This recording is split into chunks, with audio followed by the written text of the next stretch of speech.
कि भगत लोग जिनकी पूजा करते हैं वो तो देवता होते हैं। क्या देने वाले देवता है?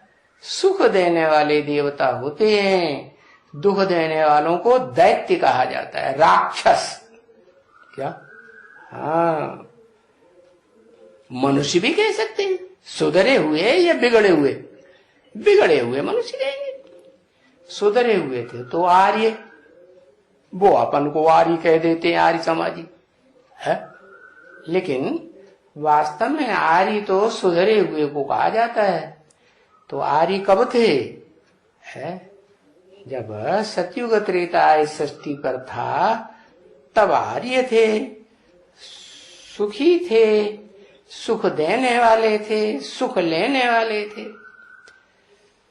ऐसा भारत के सिवाय देखो जो कोई भी है, कोई को भी पूजते हैं, जिसको भी देवता को पूजते हैं, उनके ऑक्यूपेशन को तो जानते ही नहीं है कि उन्होंने क्या धंधा किया था। देवी देवताओं ने क्या धंधा किया था मुख्य? अरे कुछ धंधा धोरी करते थे कि नहीं? अपन को आत्मिक स्थिति में स्थिर करके रखते थे। तो ये धंधा तुम भी करेंगे तो तुम भी स्वर्ग अनुभव करेंगे। क्या? स्व माने आत्मा, ग माने गया। कौन सी स्थिति में गया? स्वर्गीय स्थिति में गया। कब? जब अपन को आत्मा 24 घंटे के लिए पक्का कर लेंगे तो जाएंगे। हाँ, नंबरवार तो देवताएं होते ही कि एक जैसी पूजा होती, नंबरवार होते। तो कोई 24 घंटे नहीं याद कर पाएंगे और विनाश हो जाएगा और शरीर छोड़ देंगे। तो अंत मते सो ही देते। अच्छा चलो, जितना हुआ उतना ही से भजे भूत की लंगोटी से। कौन सा भजा भूत है?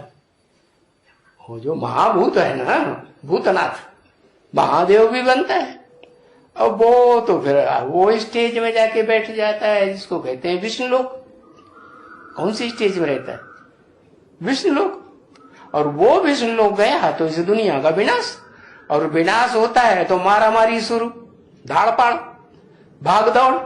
एक जगह ठहरेंगे घर मकान बना के नहीं। और जो भाग दौड़ होती है उसमें आत्मिक स्थिति बनेगी।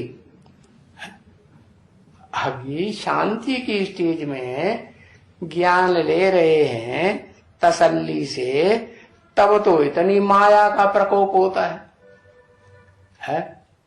और फिर जब भगदड़ मच जाएगी तब माया का क्या हाल होगा, कितना विकराल रूप धारण करेगी।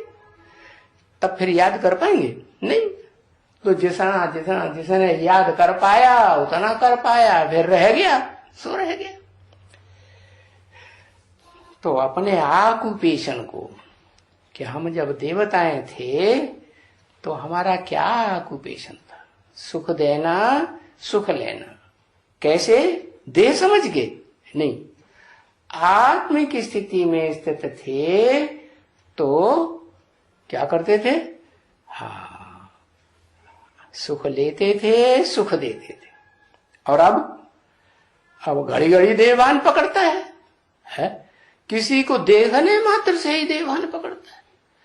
कोई से बातें करें तो भी देवान पकड़ता है। तो क्या करें? है? हाँ, अब जितनी प्रैक्टिस करेंगे कि क्या हम ज्योति बिंदु आत्मा है। क्राइस्ट वाले क्राइस्ट को जानते हैं, जानते हैं ना? कब आया था, उसने क्या किया, कौन सा धर्म स्थापन किया, उनकी सुनाई हुए ज्ञान की कौन सी धर्म पुस्तक है, जानते हैं ना? है? बस वो, और कुछ नहीं जानते। और तुम किसको जानते हो? है? तुम तो उसको जानते हो जो सदा ज्योति बिंदु की स्टेज में स्थिर रहता है। और तुम बच्चे जो कहते हो कि हम भी वैष्णवपंथी,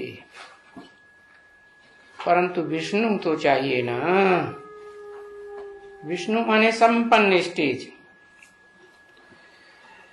संपन्न स्टेज माना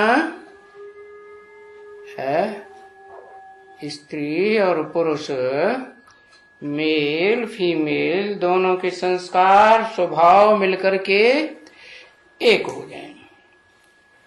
वो तो नई सृष्टि में सतयुग के आदि में ही थे। सृष्टि का जब अंत होने का होता है तब तो कोई के संस्कार आपस में मिलते ही नहीं। तो बताया अपने पास वो दुनियावी वैष्णवों का वैष्णवपना बुद्धि में नहीं है। अपने पास तो बिल्कुल ही एकदम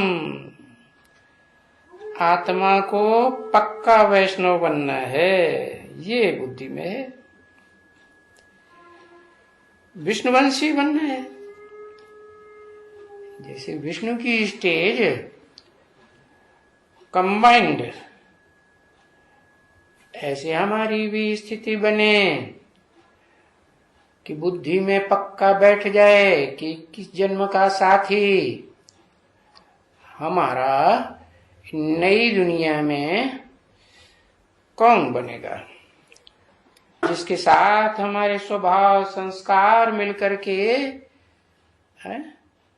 कम से कम 21 जन्म के लिए तो एक हो जाएं।